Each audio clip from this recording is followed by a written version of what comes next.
And welcome to chemistry आश्रम। हम लोग का चल रहा है कार्बन 13 एनएमआर स्पेक्ट्रोस्कोपी। ठीक है, तो वहां पे मैंने आपको नंबर ऑफ इंट्रोडक्शन दे दिया था कार्बन 13 एनएमआर का।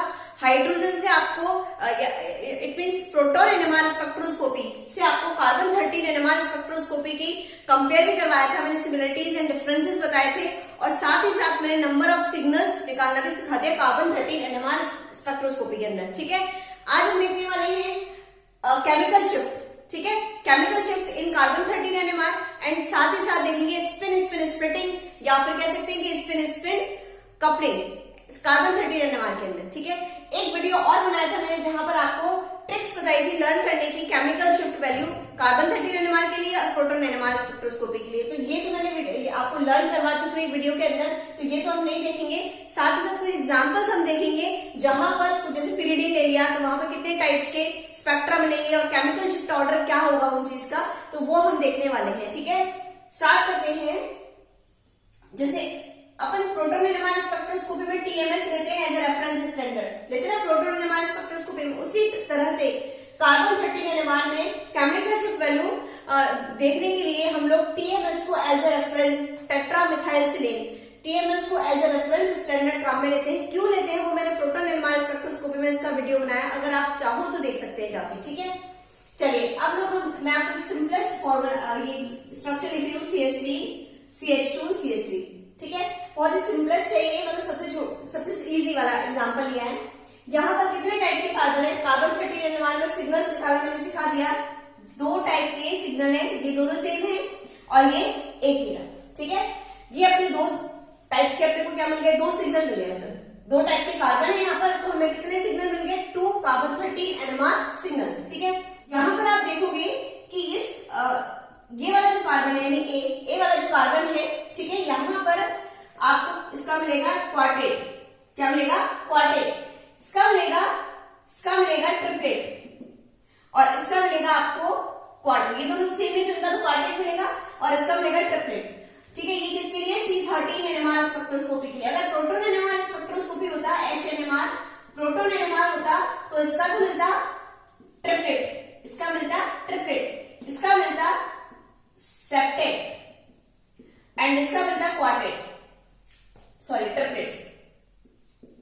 ठीक है ना, जबकि C13 एनएमआर में इसका क्वार्टेट, इसका ट्रिपलेट, इसका क्वार्टेट। ऐसा क्यों हुआ, क्योंकि carbon 13 NMR proton NMR spectroscopy में क्या होता था, जो कार्बन में प्रेजेंट हाइड्रोजन है वो नेबरिंग कार्बन से या नेबर कार्बन से या नेबर हाइड्रोजन से कह सकते हो, नेबरिंग हाइड्रोजन से क्या करता था, कपलिंग करता था या इंटरेक्शन करता था। ये वाला जो हाइड्रोजन है वो इस वाले हाइड्रोजन से इंटरेक्शन करेगा और ये वाला हाइड्रोजन इस वाले हाइड्रोजन से इंटरेक्शन करता है और उस इंटरेक्शन की वजह से क्या होती थी, स्पिन स्पिन कपलिंग या स्प्लिटिंग होती थी, जिसको हम N+1 फॉर्मूले से निकाल लेते थे। ठीक है, तो इसके नेबर में 2 हाइड्रोजन है तो इसका मिलता था प्रोटॉन एनएमआर में ट्रिपलेट। इसके नेबरिंग हाइड्रोजन 6 है तो उसका सेप्टेट मिलेगा और इसके नेबरिंग हाइड्रोजन 2 है तो इसका मिलेगा ट्रिपलेट। जबकि कार्बन 13 एनएमआर स्पेक्ट्रोस्कोपी में क्या होता है कि जो कार्बन होता है अपने पर ही प्रेजेंट हाइड्रोजन से, इस पर जो हाइड्रोजन प्रेजेंट होगा उससे ही कपलिंग कर लेता है, उससे ही स्प्लिटिंग कर लेता है या उससे इंटरेक्शन करता है। ये जो कार्बन है पड़ोसी नेबरिंग कार्बन से इंटरेक्शन नहीं करेगा। क्यों नहीं करेगा अभी बताऊंगी। ये कार्बन नेबरिंग कार्बन से इंटरेक्शन ना करके अपने ही हाइड्रोजन से इंटरेक्शन कर लेता है, जिससे क्या मिलेगी इसकी N+1 फॉर्मूले के अकॉर्डिंग 3+1 क्वार्टेट, 2+1 ट्रिपलेट, 3+1 क्वार्टेट। अपने ही पर प्रेजेंट हाइड्रोजन से एक नंबर ज्यादा, N+1 फॉर्मूला। ठीक है, चलिए ऐसा क्यों हुआ देखिए। एक्चुअली क्या होता है, ऐसा इसलिए होता है कि कार्बन 13 कार्बन का एक तो आइसोटोप C12 होता है कार्बन का और एक होता है C13। इसका जो अबंडेंस होता है 1%, 1.1 होता है तो 1 मान रही हूं मैं और नियर अबाउट 1%, इसका 99%। यानी कि कोई 100 मॉलिक्यूल अगर होंगे, 100 मॉलिक्यूल अगर होंगे तो उसमें से 99 में क्या होगा, C12 होगा और 1 क्या होगा, 1 मॉलिक्यूल क्या होगा, C13 होगा। 1 मॉलिक्यूल क्या होगा, C13। ये तो एनएमआर इनएक्टिव है। ठीक है, क्यों है वो आपको पता ही होगा क्योंकि इसका इवन नंबर है, मास नंबर और इसका एटॉमिक नंबर इवन है, इसलिए ये एनएमआर इनएक्टिव है। जबकि ये क्या है, एनएमआर एक्टिव है। ठीक है, तो जैसे अगर मान लीजिए सपोज करिए ये वाला है CH3 CH2 CH3। ठीक है, तो अब ये वाला है तो हो सकता है ये कार्बन 13 हो और ये कार्बन 12 हो, ये भी कार्बन 12 हो, ऐसा हो सकता है। लेकिन इन दोनों के आपस में कोई इंटरेक्शन होगी नहीं। क्यों नहीं होगी? क्योंकि ये कार्बन 12 है और कार्बन 12 NMR इनएक्टिव होता है, तो ये तो कोई अपना इंटरेक्शन करेगा नहीं इसके साथ, क्योंकि NMR में कोई इंटरेस्ट ही नहीं है, इसका NMR इनएक्टिव है, तो इसके साथ इसकी कोई इंटरेक्शन नहीं होगी। जब इसके साथ इंटरेक्शन नहीं होगी तो ये अपने पर ही प्रेजेंट हाइड्रोजन से क्या कर लेता है? इंटरेक्शन कर लेता है। क्या कर लेता है? अपने पर ही प्रेजेंट हाइड्रोजन से, क्योंकि ये भी NMR एक्टिव है, हाइड्रोजन भी, और कार्बन भी NMR एक्टिव है C13 वाला, तो ये अपने पर ही प्रेजेंट हाइड्रोजन से क्या कर लेता है? इंटरेक्शन कर लेता है और स्प्लिटिंग या कपलिंग करके स्प्लिटिंग कर लेता है, और वहां पे सिग्नल्स की क्या हो जाती है? स्प्लिटिंग हो जाती है। ठीक है, अगर हो सकता है कि पॉसिबिलिटी ऐसी हो CH3 CH2 CH3 में भी ये कार्बन 13 हो, ये भी कार्बन 13 हो, ऐसा आप सोच रहे होंगे कि ये कार्बन 13 है, कार्बन 12 कुछ भी मान लो। ठीक है, लेकिन ऐसा पॉसिबल नहीं, ऐसा हो ही नहीं सकता। क्यों नहीं? क्योंकि 100 मॉलिक्यूल में से कोई एक मॉलिक्यूल कार्बन 13 होता है, तो पॉसिबिलिटी नहीं कि पास वाले कार्बन जो है वो कार्बन 13 हो, क्योंकि बहुत कम मॉलिक्यूल ऐसे होंगे, बहुत कम कार्बन ऐसे होंगे जो कार्बन 13 होंगे, तो ये वाली पॉसिबिलिटी भी नहीं होगी, क्योंकि कार्बन की C13 की अबंडेंस बहुत कम होती है, तो ये किसी भी मॉलिक्यूल में बहुत ही रेयरली पाए जाते हैं, तो ऐसा हो ही नहीं सकता कि ये दोनों पास पास में आ जाए। ठीक है, क्योंकि बहुत कम होंगे, कोई 100 मॉलिक्यूल में से एक होता है, तो ये पॉसिबिलिटी भी नहीं है। तो इस वजह से जो कार्बन 13 रेजोनेंस है, कार्बन 13 इंटरेक्शन है, C13 इंटरेक्शन नॉट पॉसिबल ही नहीं है, क्योंकि कार्बन 13 की अबंडेंस बहुत कम होती है। ठीक है, इस वजह से जो कार्बन है वो अपने पर ही प्रेजेंट हाइड्रोजन से क्या कर लेता है? इंटरेक्शन कर लेता है। देखिए, अगर मैं इसको खोलकर लिखती हूँ CH3 लिखा मैंने, ये लिख दिया।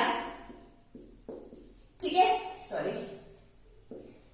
देखिए अब ये क्या होगा? कार्बन जो है अपने पर ही प्रेजेंट इससे हाइड्रोजन से इंटरेक्शन करता है।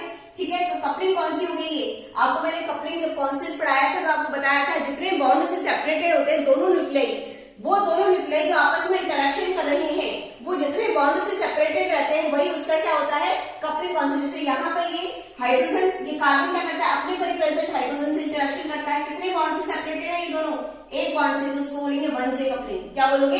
1J coupling. अगर ये कार्बन अपने पर ही प्रेजेंट इससे करेगा तो उसको भी एक बॉन्ड से सेपरेटेड है, तो उसको भी 1J कपलिंग बोलेंगे। ठीक है, ऐसा नहीं होगा कि कार्बन अपने पड़ोसी कार्बन से इंटरेक्शन करे। ठीक है, ऐसा नहीं होगा, तो इसलिए केवल कौन सी कपलिंग ही अलाउड है? 1J coupling. ठीक है, तो केवल C13 NMR में 1J कपलिंग ही अलाउड होती है, 2J 3J 4J not possible. जबकि NMR स्पेक्ट्रोस्कोपी की अगर बात करते थे हम, तो वहां पे क्या होता था? ये वाला जो हाइड्रोजन है वो पड़ोसी हाइड्रोजन से अगर अलग अलग है, सेम है, तो इंटरेक्शन होगी नहीं। ठीक है, अगर ये वाला हाइड्रोजन अलग है, चलो CH2Cl कर दो इसको। अब क्या करेंगे? ये वाला हाइड्रोजन पड़ोसी हाइड्रोजन से इंटरेक्शन करेगा, तो कितने बॉन्ड से सेपरेटेड है ये दोनों hydrogen? 1 bond, 2 bond and 3 bond, तो 3J कपलिंग। जब प्रोटॉन NMR स्पेक्ट्रोस्कोपी में पढ़ते थे तो 3J coupling, 4J coupling, 5J coupling पढ़ते थे, जबकि यहाँ पर केवल 1J कपलिंग ही अलाउड है। ठीक है ना। प्रोटॉन NMR स्पेक्ट्रोस्कोपी की अगर बात करते हैं तो वहां पर इसका जो स्पेक्ट्रा होता है C13 NMR, proton NMR spectra और C13 NMR, proton NMR spectra and C13 NMR spectra, इन दोनों में से जो इजीएस्ट स्पेक्ट्रा होता है वो कार्बन 13 NMR स्पेक्ट्रा होता है। ये बहुत ही कॉम्प्लिकेटेड स्पेक्ट्रा है, इसको स्टडी करना टफ है, जबकि C13 NMR स्पेक्ट्रा बहुत ही इजीएस्ट होता है, इसको स्टडी करना, इंटरप्रेट करना बहुत इजी आसान होता है। ऐसा इसलिए क्योंकि जब प्रोटॉन NMR पढ़ते थे तो वहां पे केमिकल शिफ्ट की वैल्यूज मैंने आपको लर्न करवाई थी, आपको याद हो तो बहुत ही क्लोजेस्ट होती है, 2 to 5, 4 to 8, इस तरह से बहुत ही क्लोजेस्ट होती है। जबकि अगर कार्बन 13 NMR स्पेक्ट्रा की बात करें तो वैल्यूज बहुत दूर दूर है, देखो 10 to 40, 40 ऐसे, तो मतलब गैप बहुत ज्यादा है, दो केमिकल शिफ्ट वैल्यूज के बीच में जो गैप है बहुत ज्यादा है। गैप ज्यादा होने की वजह से जो स्पेक्ट्रा मिलेगा, स्पेक्ट्रल लाइंस मिलेंगी वो दूर दूर मिलेंगी, और जिनको आराम से पढ़ना, मतलब उनको पढ़ना आसान होता है। जबकि वहां पे क्या होता था, बिल्कुल पास पास में ये पास पास में तरह से मिलती थी, उनको पढ़ना थोड़ा सा मुश्किल है। तो प्रोटॉन NMR स्पेक्ट्रा इंटरप्रेट करना टफ है, जबकि C13 NMR स्पेक्ट्रा को इंटरप्रेट करना आसान है, बिकॉज वैल्यूज के बीच में डिफरेंस होता है, बहुत ज्यादा होता है। ऐसा क्यों है? वैल्यूज के बीच में डिफरेंस ज्यादा क्यों है? देखो, अगर बात करते हैं CH, ठीक है, प्रोटॉन NMR स्पेक्ट्रा में क्या होता था कि अगर फैक्टर अफेक्टिंग देखें केमिकल शिफ्ट वैल्यू पर, कि केमिकल शिफ्ट वैल्यू पर कौन कौन से फैक्टर अफेक्ट करते हैं, तो प्रोटॉन NMR स्पेक्ट्रा में क्या होता था कि ये वाला हाइड्रोजन है वो इसके कार्बन पर डिपेंड करता था। ठीक है, जैसे मान लीजिए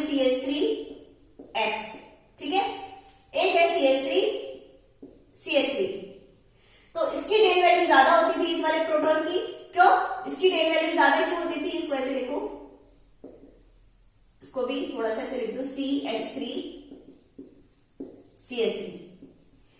इसकी डेल वैल्यू ज्यादा होती थी, मोर डेल वैल्यू, सॉरी इसकी नहीं, प्रोटॉन की डेल वैल्यू ज्यादा होती थी। क्यों होती थी? क्योंकि यहां से इस कार्बन से मोर इलेक्ट्रोनेगेटिव एटम जुड़ा हुआ है। मोर इलेक्ट्रोनेगेटिव एटम इस कार्बन से इलेक्ट्रॉन खींचेगा, ये कार्बन क्या करेगा? डीशील्ड कर देगा प्रोटॉन को, ठीक है। तो जबकि यहाँ पे क्या होगा? इसकी डेल वैल्यू कम होगी क्योंकि CH3 जो है वो इलेक्ट्रॉन देगा, इसको इलेक्ट्रॉन रिलीजिंग ग्रुप है, तो क्या होगा? इसकी शील्डिंग हो जाएगी, ठीक है। वहां पे ही होता था। जो प्रोटॉन है वो किस पर डिपेंड करता था? कार्बन पे। जबकि यहाँ पे क्या हुआ है? यानी प्रोटॉन की अगर NMR स्पेक्ट्रोस्कोपी की बात करें तो कार्बन पर अटैच्ड इलेक्ट्रोनेगेटिव एटम उस पर डिपेंड करता था, ठीक है। जैसे ये प्रोटॉन किस पर डिपेंड कर रहा है? कार्बन पर अटैच्ड X पर, ठीक है। जबकि यहाँ क्या हो रहा है? C13 NMR स्पेक्ट्रो में, C13 NMR स्पेक्ट्रा की अगर बात करें तो ये कार्बन के लिए होता है, प्रोटॉन के लिए नहीं होता, कार्बन के लिए होता है। अब वहां तो कार्बन जो है वो पहले जो वहां पर हाइड्रोजन पहले कार्बन से अटैच था और ये वाला कार्बन हेलोजन से अटैच था, ठीक है। तो क्या होता था? ये हेलोजन पहले कार्बन पे इफेक्ट करेगा, फिर ये कार्बन हाइड्रोजन को इफेक्ट करेगा। जबकि यहाँ पे क्या हो रहा है? डायरेक्टली अटैच है। हम कार्बन 13 NMR देख रहे हैं तो कार्बन जो है वो डायरेक्टली इलेक्ट्रोनेगेटिव एटम से अटैच है। डायरेक्टली अटैच होने की वजह से इफेक्ट ज्यादा होगा, तो डी शील्डिंग वैल्यू यानी कि जो इफेक्ट है इसका, यानी कि डाउन फील्ड में भेजने का, या डी शील्डिंग वैल्यू बहुत ज्यादा आती है। इसलिए जो NMR डाटाज है इनमें गैप ज्यादा है कार्बन 13 NMR के लिए, क्योंकि जो कार्बन है वो डायरेक्टली अफेक्ट होता है मोर इलेक्ट्रोनेगेटिव एटम से, ठीक है। जैसे इसकी बात करते हैं, इसकी बात करें मान लीजिए एल्डिहाइड की, तो यहाँ पे क्या हो रहा है? सॉरी एल्डिहाइड कीटोन कुछ भी अगर आ रहा हो तो कीटोन हो जाएगा। यहाँ पे क्या हो रहा है? ये प्रोटॉन की बात करते हैं तो ऑब्वियसली डी शील्ड की तरफ जाएगा, ठीक है। क्योंकि एल्डिहाइड में ये एक तो एनाइसोटोपिक इफेक्ट करता है और दूसरा C डबल बॉन्ड हुआ है, ठीक है। लेकिन ये O का इफेक्ट हाइड्रोजन पे डायरेक्टली तो नहीं है। पहले O किसको इफेक्ट कर रहा है? कार्बन को इफेक्ट कर रहा है, फिर कार्बन हाइड्रोजन को इफेक्ट कर रहा है, ठीक है। तो डीशील्डिंग तो होगी प्रोटॉन की, लेकिन उतनी डीशील्डिंग नहीं होगी जितनी होनी चाहिए कार्बन में। जबकि कार्बन 13 NMR की बात करते हैं, कार्बन 13 NMR में इसकी कार्बन की बात करोगे और ये वाला जो कार्बन है वो डायरेक्टली अटैच्ड है इलेक्ट्रोनेगेटिव एटम से, ठीक है। तो यहाँ पर डीशील्डिंग, कार्बन की डीशील्डिंग ज्यादा होगी, प्रोटॉन की डीशील्डिंग कम होगी। तो इसकी वैल्यू में डिफरेंस ज्यादा आएगा क्योंकि कार्बन जो है मोर इलेक्ट्रोनेगेटिव एटम से डायरेक्टली अटैच्ड है, तो डायरेक्टली अफेक्ट करेगा ये कार्बन को, जबकि प्रोटॉन जो है थोड़ा दूर रहता था इससे, ठीक है ना। आएगा समझ में? तभी तो यहाँ पर अगर एल्डिहाइड की बात करें तो वैल्यू 180 to 220 है, जबकि अगर वहां बात करते हैं प्रोटॉन NMR में तो एल्डिहाइड का हाइड्रोजन याद हो तो 10 to 12 के बीच में आता था, 10 से 12 के बीच में, ठीक है। जबकि यहाँ बात करते हैं तो 180 से 220 पर चला जाता है क्योंकि डायरेक्टली अटैच्ड है कार्बन इसलिए, ठीक है ना। तो यही बात है। अगर मान लो हाइब्रिडाइजेशन की बात करते हैं, आपको पता है sp2 और sp3 की बात करना, ठीक है। sp3 हाइब्रिडाइज्ड कार्बन एटम है तो उसकी डेल वैल्यू कम होती है, sp2 हाइब्रिडाइज्ड कार्बन एटम है तो उसकी डेल वैल्यू ज्यादा होती है। अगर मान लीजिए बात करें CH2 डबल बॉन्ड CH2 की, ठीक है, इसकी CH2 डबल बॉन्ड, तो अगर इस प्रोटॉन की बात करूंगी तो ऑब्वियसली डी शील्ड की तरफ जाएगा क्योंकि डबल बॉन्ड है, sp2 कार्बन हाइब्रिडाइज्ड है, डी शील्ड की तरफ जाएगा। लेकिन ये जो डबल बॉन्ड है प्रोटॉन से दूर तो है ना, लेकिन अगर कार्बन 13 NMR की बात करोगे तो कार्बन की बात होगी और कार्बन तो डबल बॉन्ड से डायरेक्टली अटैच्ड है, ठीक है। तो यहाँ पर इस कार्बन की डीशील्डिंग ज्यादा होगी बजाय प्रोटॉन की, तो इसलिए प्रोटॉन NMR स्पेक्ट्रोस्कोपी में डीशील्डिंग वैल्यू उतनी नहीं आती जितनी वैल्यू इस कार्बन 13 NMR में आती है। आगे बात समझ में? ठीक है, चलिए अब एग्जाम्पल देखते हैं। तो वो सारे फैक्टर्स जो NMR स्पेक्ट्रा को, प्रोटॉन NMR स्पेक्ट्रा को अफेक्ट करते हैं, इलेक्ट्रोनेगेटिविटी हो गई, हाइब्रिडाइजेशन हो गया, वो सारे factors, carbon 13 NMR hydrogen bonding हो गया, तो वही सारे फैक्टर्स जो प्रोटॉन NMR में केमिकल शिफ्ट को अफेक्ट करते थे, वही सारे फैक्टर्स कार्बन 13 NMR में भी केमिकल शिफ्ट को अफेक्ट करेंगे। जैसे केस फर्स्ट एक एग्जाम्पल ले रही हूं मैं। अगर मैं आपसे पूछती हूँ कि CH4, ठीक है, CH4, अब मैंने क्या किया, CH4 में से एक हाइड्रोजन को रिमूव कर दिया और एक CH3 और जोड़ दिया, तो क्या बन जाएगा? ये हाइड्रोजन हटा दो, CH3, मैंने CH3 को जोड़ दिया, हाइड्रोजन को हटा के क्या बन गया? CH3। अब ये A मॉलिक्यूलर B। आई बात समझ में? ठीक है, इसके या फिर कह दो कि इसमें कितने टाइप के प्रोटॉन कार्बन है? एक ही टाइप का कार्बन है A, तो इसका एक ही सिग्नल आएगा A और इसका भी एक ही सिग्नल आएगा A।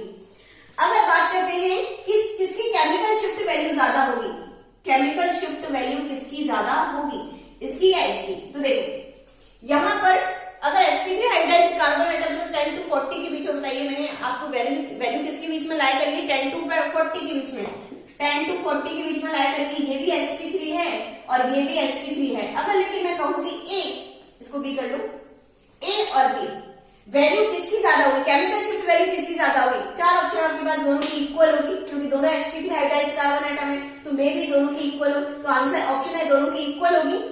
ठीक है, दोनों एक CH4 की ज्यादा होगी या हम कहें कि इथेन की ज्यादा होगी। तो इस तरह से अगर आपको ऑप्शन दे तो किसकी जो डेल वैल्यू है या केमिकल शिफ्ट वैल्यू ज्यादा होगी। आप लोगों को लग रहा है, अगर आप लोगों को लग रहा है कि इसकी केमिकल शिफ्ट वैल्यू ज्यादा होगी, सॉरी कम होगी, और इसकी केमिकल शिफ्ट वैल्यू ज्यादा होगी, या फिर कुछ आइडिया ही नहीं लग रहा, तो मैं आपको समझाती हूँ। देखो क्या होगा, क्या होता है CH4, यहाँ पर क्या है, चारों हाइड्रोजन से, ठीक है।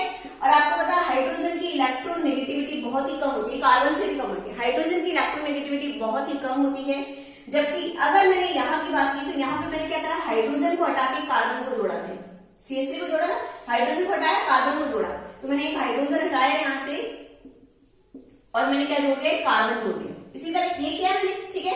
अब क्या होगा, कार्बन की इलेक्ट्रोनेगेटिविटी ज्यादा होती है हाइड्रोजन से, ये पता है आप लोगों को, हाइड्रोजन की इलेक्ट्रोनेगेटिविटी कम होती है और कार्बन की ज्यादा होती है। तो मैंने क्या करा, लेस इलेक्ट्रोनेगेटिव एटम को रिमूव किया, लेस इलेक्ट्रोनेगेटिव को हटाया और मोर इलेक्ट्रोनेगेटिव एटम को अटैच किया।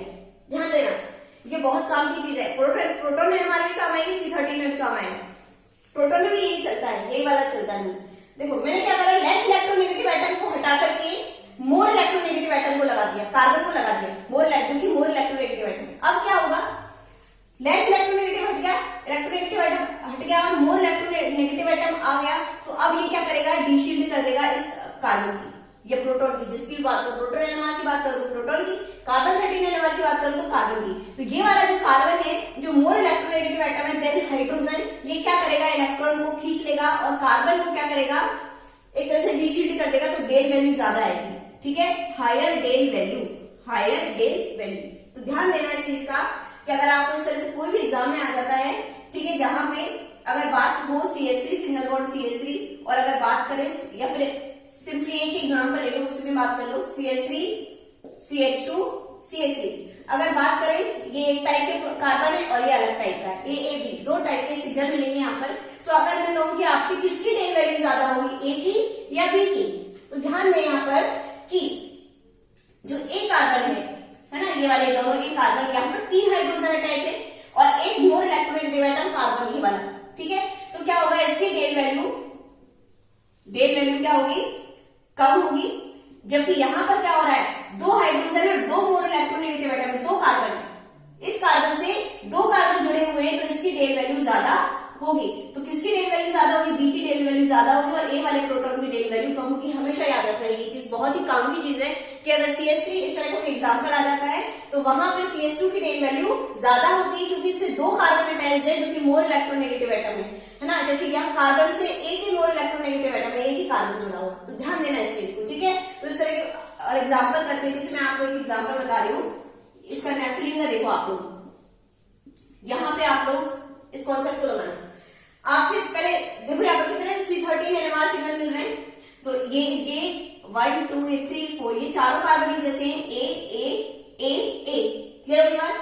ये वाला और ये वाला, ये जैसे B, ये मैंने सिखा दिया आपको, NMR सिग्नल निकालना आप देख लेना जाकर के, अगर नहीं आता आपको। और ये दोनों C और ये C है।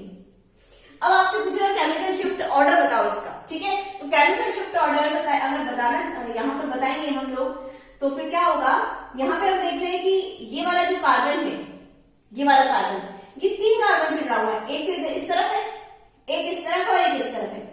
बाकी के कार्बन, ये वाला कार्बन 2 कार्बन से जुड़ा हुआ है, ये वाला कार्बन 2 कार्बन से जुड़ा हुआ है, जबकि जो C वाले कार्बन है, ये वाले जो कार्बन है वो 3 कार्बन से अटैच है। ये वाला कार्बन इधर और इधर, ये वाला कार्बन इससे, और मैंने बता दिया अगर कार्बन ज्यादा होते हैं तो उसकी डेल वैल्यू ज्यादा होती है, तो C का सबसे ज्यादा वैल्यू होगा, ठीक है।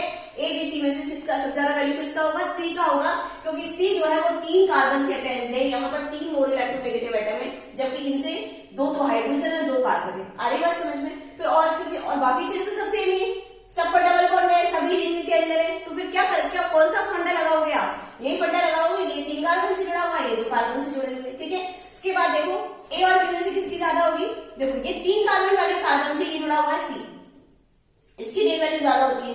तो तो ऑब्वियसली इसके पास वाले की इससे तो कम होगी लेकिन इससे ज्यादा होगी, तो इसके बाद सी ए बी। बी की कम क्यों है, ये बी की कम क्यों बता रही हूं मैं, क्योंकि ये इससे दूर है थोड़ा, ठीक है।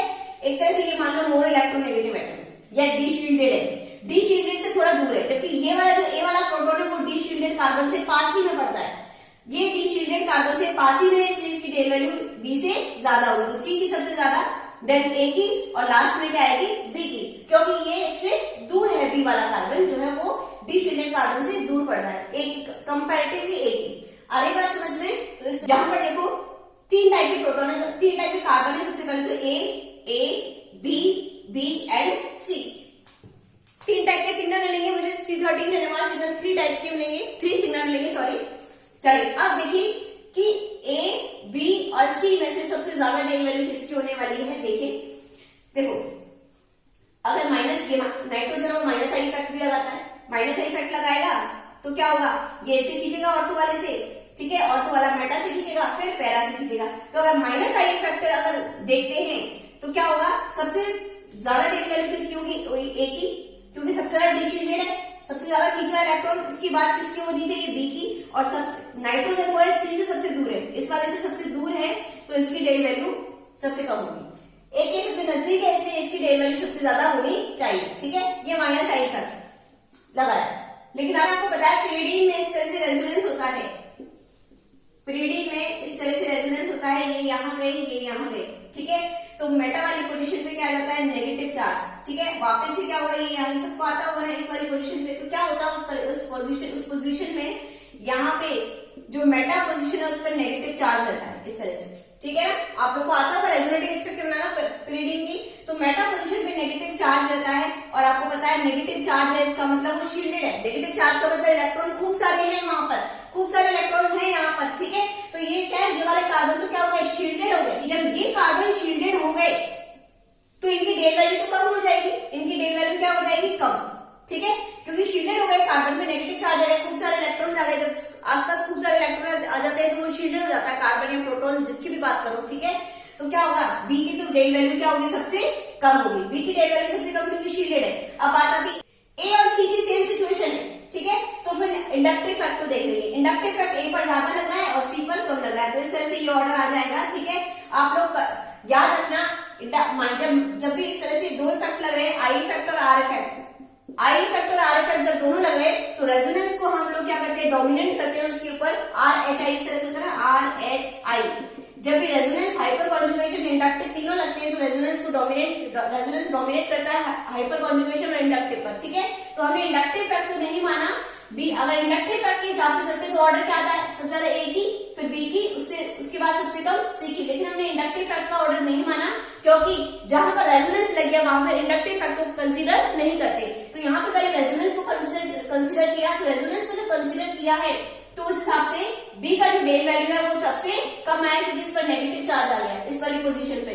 अब ए और सी में तो दोनों सिचुएशन सेम ही है, ठीक है, ऑर्थो और पैरा वाली सेम सिचुएशन है, तो फिर आई रेजोनेंस में जब दोनों की सेम सिचुएशन आ रही है तब जाओगे आई फैक्ट पर, इंडक्टिव फैक्ट पर, और इंडक्टिव फैक्ट के थ्रू ए की जो डेल वैल्यू वो ज्यादा हो जाएगी क्योंकि पास ही में है तो ज्यादा खींचेगा इलेक्ट्रॉन से, तो ए की सबसे ज्यादा, देन सबसे बीच में आएगी सी की, सबसे ज्यादा ए की क्योंकि आई भी लग रहा है आर भी लग रहा है, उसके बाद यहाँ पे आई कम लग रहा है, रेजोनेंस तो लग ही रहा है, तो सी की, देन बी पर नेगेटिव चार्ज आ गया इसलिए बी की सबसे कम, ठीक है। और भी कुछ एक दो एग्जांपल देखते हैं हम लोग, देखिए यहाँ पर कितने टाइप के कार्बन है, A B C D E and F, sorry इधर क्लोरीन है, ठीक है, तो इतने टाइप के हमें CMR C13 NMR सिग्नल्स मिलेंगे या कार्बन NMR सिग्नल मिलेंगे। यहाँ पर देखिए CO, इसकी डेल वैल्यू, इस वाले कार्बन की डेल वैल्यू सबसे ज्यादा होने वाली है क्योंकि डायरेक्टली एक तरह से कीटोन हो गया, ये कीटोन की सबसे ज्यादा होती है 180 टू 220, तो 200 के आसपास इसकी डेल वैल्यू आएगी, ठीक है। चलिए नेक्स्ट यहाँ पर हम देखते हैं A B C D E, इतने टाइप के कार्बन 13 NMR सिग्नल्स मिल रहे हैं, ठीक है।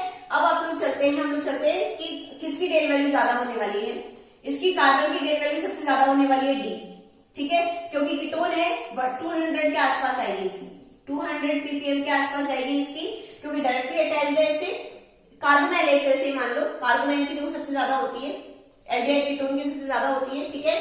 उसके बाद अगर आप देखें तो ये वाला जो कार्बन है उसकी होगी ई की, क्योंकि इससे क्या ऑक्सीजन में जुड़ा हुआ है, ठीक है, इससे ऑक्सीजन जुड़ा हुआ है इसलिए इसकी बात होगी। और जब मोर इलेक्ट्रोनेगेटिव एटम अटैच होता है sp3 हाइब्रिडाइज्ड कार्बन एटम से, जब मोर इलेक्ट्रोनेगेटिव अटैच होता है तो 40 to 80 के बीच में होती है, तो लगभग इसकी 70 के आसपास आएगी, 70 ppm के आसपास, क्योंकि मोर इलेक्ट्रोनेगेटिव एटम भी बहुत ज्यादा है। मतलब ऑक्सीजन, आपको पता है फ्लोरीन और ऑक्सीजन दो ऐसे इलेक्ट्रोनेगेटिव एटम होते हैं जो बहुत ज्यादा इलेक्ट्रॉन को विड्रॉ करते हैं, तो ऑक्सीजन जुड़े होने की वजह से इसकी 70 ppm के आसपास आएगी। उसके बाद डी के बाद ई हो गया, उसके बाद आप देखो, उसके बाद बी और सी में से होने वाला है कोई, ठीक है, बी और सी, और लास्ट में ए आएगा, लास्ट में ए सबसे लास्ट में, ए की डेल वैल्यू सबसे कम होगी क्योंकि बहुत दूर है, सबसे सारी झंझटों से बहुत दूर है, मोर इलेक्ट्रोनेगेटिव एटम से भी दूर है, सीओ से भी दूर है, तो ये तो सबसे ज्यादा, इसकी तो डेल वैल्यू सबसे कम होने वाली है ए की, किसके आसपास आएगी,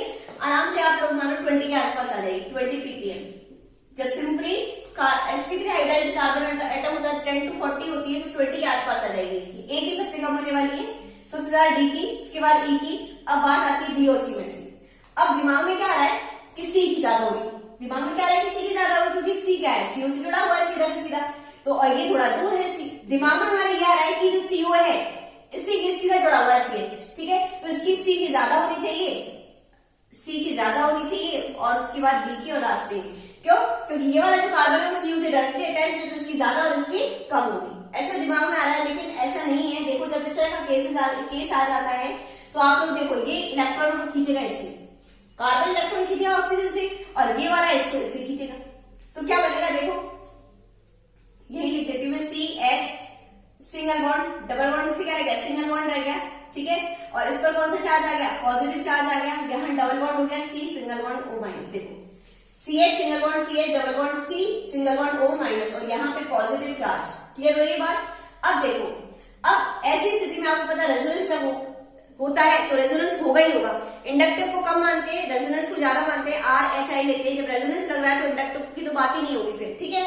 तो यहाँ पे इंडक्टिव की बात ही नहीं होगी, रेजोनेंस लग रहा है। अब सीधा सीधा रेजोनेंस लग रहा है तो इस वाले कार्बन पर कौन सा चार्ज आ गया, पॉजिटिव चार्ज आ गया। अब पॉजिटिव चार्ज जिस कार्बन पर आ गया उस कार्बन की तो डेल वैल्यू बहुत ही ज्यादा होने वाली है फिर, क्यों, क्योंकि उसके पास इलेक्ट्रॉन चले गए तो बहुत ज्यादा डिशीटेड हो गया, ठीक है, तो इस वाले कार्बन पर प्रोटॉन्स आ जाने की, सॉरी इस वाले कार्बन पर पॉजिटिव चार्ज आ जाने की वजह से इसकी डेल वैल्यू ज्यादा होने वाली है, क्यों, क्योंकि डिशील्डेड हो गया, प्रोटॉन इलेक्ट्रॉन इसके पास है ही नहीं, तो प्रोटॉन को या कार्बन को शील्ड ही नहीं कर पाएंगे, तो इस वजह से ये ज्यादा डिशील्डेड हो जाएगा और ये कम, तो वैल्यू जो है हम सोचे थे सी की ज्यादा आनी चाहिए, जबकि किसकी ज्यादा आएगी, बी की ज्यादा आएगी सी से।